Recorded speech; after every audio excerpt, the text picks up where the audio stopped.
Renungan Pagi Maranatha oleh Ellen G. White, 1 Juni 2026.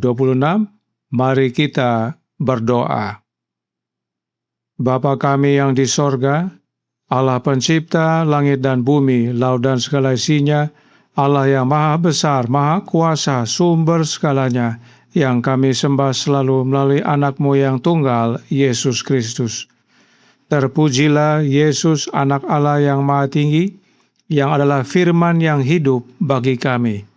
Pada pagi hari ini kami bersyukur boleh bangun dan berbakti, dan sebagaimana membaca dan mendengarkan nasihat firman-Mu, kiranya ini menjadi pertobatan bagi kami semua, agar rajin mempelajari Alkitab, khususnya tentang kitab Wahyu, agar kami dapat mengenal siapa yang menyertai kami sampai kesudahan.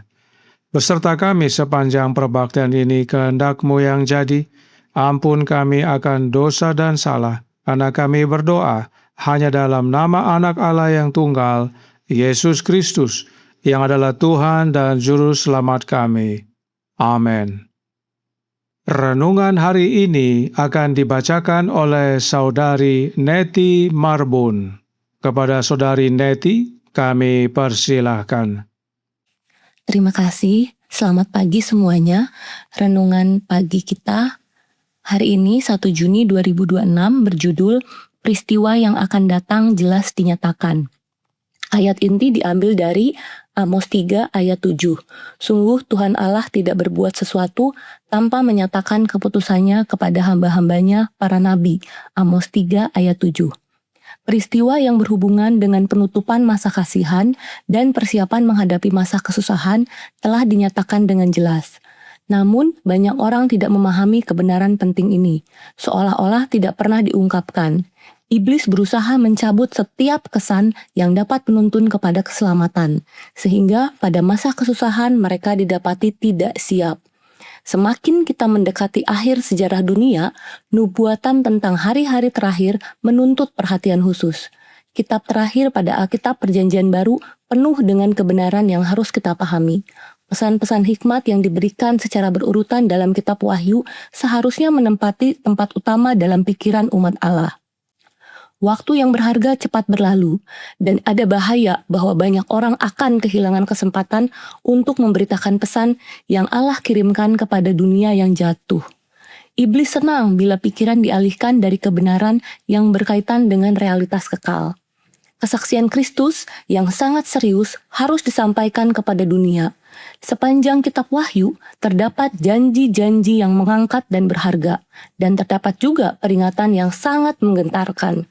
Apakah mereka yang mengaku mengetahui kebenaran mau membuka kesaksian yang diberikan Kristus kepada Yohanes? Di sini tidak ada dugaan, tidak ada tipu daya ilmiah, melainkan kebenaran yang menyangkut kesejahteraan kita sekarang dan di masa depan. Hanya mereka yang tekun mempelajari kitab suci dan menerima kasih akan kebenaran yang akan terlindung dari penipuan hebat yang membelenggu dunia.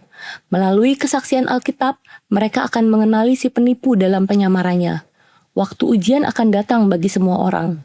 Melalui pencobaan, orang Kristen sejati akan terungkap. Apakah umat Allah sekarang sudah cukup teguh berdiri di atas firman-Nya sehingga tidak tergoyahkan oleh bukti indera mereka? Dalam krisis seperti itu, maukah mereka berpegang pada Alkitab dan hanya Alkitab saja? Terima kasih, Tuhan Yesus memberkati. Terima kasih atas penata layanan Saudari Neti. Tuhan Yesus memberkati. Selamat pagi, saudaraku dalam Tuhan. Perlu diketahui bahwa renungan pagi hari ini dikutip dari 3 buku roh nubuat, yaitu The Great Controversy, Christ Object Lessons, dan Testimonies for the Church Volume 8. Fokus yang disampaikan adalah pentingnya belajar Alkitab dan pentingnya belajar buku Wahyu. Roh Nubuat berkata dalam Christ Object Lessons halaman 133 paragraf 2, semakin kita mendekati akhir sejarah dunia, nubuatan tentang hari-hari terakhir menuntut perhatian khusus. Kitab terakhir pada Alkitab Perjanjian Baru penuh dengan kebenaran yang harus kita pahami. Setan telah membutakan pikiran banyak orang sehingga mereka senang dengan alasan apapun untuk tidak mempelajari kitab Wahyu. Tetapi Kristus melalui hambanya Yohanes telah menyatakan apa yang akan terjadi di hari-hari terakhir, dan ia berkata, "Berbahagialah ia yang membacakan dan mereka yang mendengarkan kata-kata nubuat ini, dan yang menuruti apa yang ada tertulis di dalamnya." Wahyu 1 ayat 3. Nah, yang menarik adalah dalam paragraf selanjutnya, yaitu paragraf 3, Roh Nubuat lanjutkan. "Inilah hidup yang kekal itu," kata Kristus, "yaitu bahwa mereka mengenal Engkau, satu-satunya Allah yang benar, dan mengenal Yesus Kristus yang telah Engkau utus." Yohanes 17 ayat 3. Mengapa kita tidak menyadari nilai dari pengetahuan ini? Mengapa kebenaran-kebenaran mulia ini tidak berkobar di dalam hati kita, bergetar di bibir kita, dan meresapi seluruh keberadaan kita? Rupanya ada hubungan mempelajari buku Wahyu dengan Yohanes 17 ayat 3. Bagaimana hubungannya? Pertama, sumbernya sama, yaitu Yesus. Kedua, penulisnya sama, yaitu Yohanes yang kekasih. Dan ketiga, mari kita lihat yang Alkitab jelaskan. Kita baca Yohanes 17 ayat 8 yang berbunyi, "Sebab segala firman yang engkau sampaikan kepadaku telah kusampaikan kepada mereka, dan mereka telah menerimanya. Mereka tahu benar-benar bahwa aku datang daripadamu, dan mereka percaya bahwa engkaulah yang telah mengutus aku." Terjemahan bahasa Indonesia tidak tepat. Terjemahan King James yang sesuai dengan kata aslinya yang artinya keluar dari. Yesus berkata, "Have known surely that I came out from thee." Jadi artinya Yesus menyatakan kepada kita semua bahwa dia keluar dari Bapanya. Inilah dasarnya Yesus adalah anak Allah, sebab Yesus keluar atau lahir dari Bapa. Dan karena Yesus anak, dialah yang Bapa utus. Itu sebabnya Yohanes menuliskan dalam Yohanes 3 ayat 17. "Sebab Allah mengutus anaknya ke dalam dunia bukan untuk menghakimi dunia, melainkan untuk menyelamatkannya oleh Dia." Bapa harus punya anak terlebih dahulu, baru dapat mengutus anaknya. Dan Yesus disebut anak karena Yesus keluar dari Bapanya. Kembali ke Yohanes 17, kita baca ayat 21, dikatakan, "Supaya mereka semua menjadi satu sama seperti Engkau, ya Bapa, di dalam aku, dan aku di dalam Engkau, agar mereka juga di dalam kita, supaya dunia percaya bahwa Engkaulah yang telah mengutus aku." Jadi yang tinggal di dalam kita adalah Yesus, dan dengan menerima Yesus kita menerima Bapa. Itu sebabnya Yesus berkata, mereka juga di dalam kita, yaitu di dalam Bapa dan Anaknya. Sekarang kita kembali ke kitab Wahyu, kita baca Wahyu 2 ayat 1. Dikatakan, "Tuliskanlah kepada malaikat jemaat di Efesus, inilah firman dari Dia yang memegang ketujuh bintang itu di tangan kanannya dan berjalan di antara ketujuh kaki dian emas itu." Tujuh kaki dian itu adalah ketujuh jemaat. Lihat Wahyu 1 ayat 20. Dan Dia yang memegang ketujuh bintang itu adalah Yesus. Jadi Yesus berjalan di antara jemaat-jemaatnya. Oleh kehadiran Roh-Nya, Yesus melayani umat-umatnya di dunia ini. Itu sebabnya Roh Nubuat berkata dalam Science of the Times tanggal 12 Februari tahun 1902 paragraf 12. "Inilah firman dari Dia yang memegang ketujuh bintang itu di tangan kanannya dan berjalan di antara ketujuh kaki dian emas itu. Aku tahu segala pekerjaanmu." Gambaran ini mengilustrasikan kewaspadaan abadi juru selamat kita. Kristus berada di tengah-tengah tujuh kaki dian emas, berjalan dari gereja ke gereja, dari jemaat ke jemaat, dari hati ke hati. Yesus sudah kembali ke sorga menjadi imam besar kita di hadapan Bapa. Namun oleh Roh-Nya, Yesus masih melayani umat-umatnya di dunia.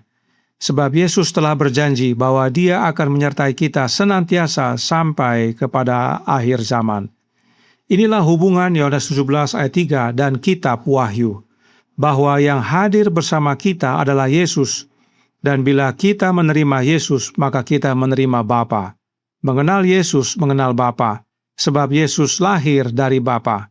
Inilah hidup yang kekal itu, dan inilah yang telah dinyatakan oleh Yesus melalui Yohanes yang kekasih. Itu sebabnya renungan pagi hari ini berkata dalam Maranatha halaman 160 paragraf 5. Kesaksian Yesus yang sangat serius harus disampaikan kepada dunia. Sepanjang kitab Wahyu terdapat janji-janji yang mengangkat dan berharga, dan terdapat juga peringatan yang sangat menggentarkan. Apakah mereka yang mengaku mengetahui kebenaran mau membaca kesaksian yang diberikan Kristus kepada Yohanes?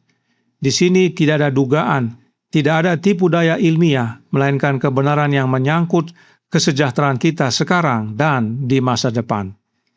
Inilah pentingnya kita belajar Alkitab bagi diri sendiri. Inilah pentingnya kita berpegang pada Alkitab dan hanya Alkitab saja. Dan sebagai penutup, kita baca ayat dalam buku Wahyu, Wahyu 5 ayat 6 yang berkata, "Maka aku melihat di tengah-tengah tahta dan keempat makhluk itu, dan di tengah-tengah tua-tua itu berdiri seekor anak domba seperti telah disembelih, bertanduk 7 dan bermata 7. Itulah ketujuh roh Allah yang diutus ke seluruh bumi." Artinya adalah, anak domba itu adalah Yesus.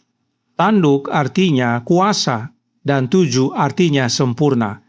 Yesus punya kuasa yang sempurna, sebab segala kuasa baik di sorga maupun di bumi, Bapa telah serahkan kepada anaknya. Dan mata adalah pengetahuan. Bermata 7 artinya pengetahuan Yesus sempurna. Dan Yesus yang kekuasaan serta pengetahuannya sempurna disebut sebagai ketujuh roh Allah. Sebab roh Allah kita terima oleh menerima roh anak Allah. Itulah yang Yesus nyatakan dalam doanya, dalam Yohanes 17 ayat 21, yaitu, "Bapa di dalam aku, dan aku di dalam Bapa, agar umat-umatnya di dalam Bapa dan anaknya." Oleh kehadiran rohnya, Yesus menyertai kita senantiasa sampai kepada akhir zaman. Mempelajari kitab Wahyu memberikan kepada kita kepastian dan jaminan bahwa Yesuslah yang menyertai kita. Dan agar kita tidak tertipu oleh ajaran setan, sebab setan menawarkan oknum lain yang bukan Yesus, yang mereka sebut dengan istilah Allah Roh. Tuhan memberkati, saya bawa dalam nama Yesus. Amin. Mari kita berdoa. Bapa kami yang di sorga, Allah pencipta langit dan bumi, laut dan segala isinya, Allah yang maha besar, maha kuasa, sumber segalanya, yang kami sembah selalu melalui anak-Mu yang tunggal, Yesus Kristus. Terima kasih atas nasihat vital pada pagi hari ini, agar kami rajin mempelajari Alkitab dan teristimewa kitab Wahyu, agar kami mengenali siapa yang menyertai kami dan menyatakan apa yang akan terjadi, yaitu Yesus. Dan karenanya tolong kami ya Bapa, karuniakanlah roh anak-Mu dalam hidup ini, sebab Yesuslah yang menyertai kami dan menuntun kami dalam seluruh kebenaran serta menyatakan apa yang akan terjadi, agar kami berjaga dan bersedia, sebab Yesus datang segera. Beserta kami sepanjang hari ini kehendak-Mu yang jadi, ampun kami akan dosa dan salah, karena kami berdoa hanya dalam nama anak Allah yang tunggal, Yesus Kristus, yang adalah Tuhan dan Juru Selamat kami. Amin.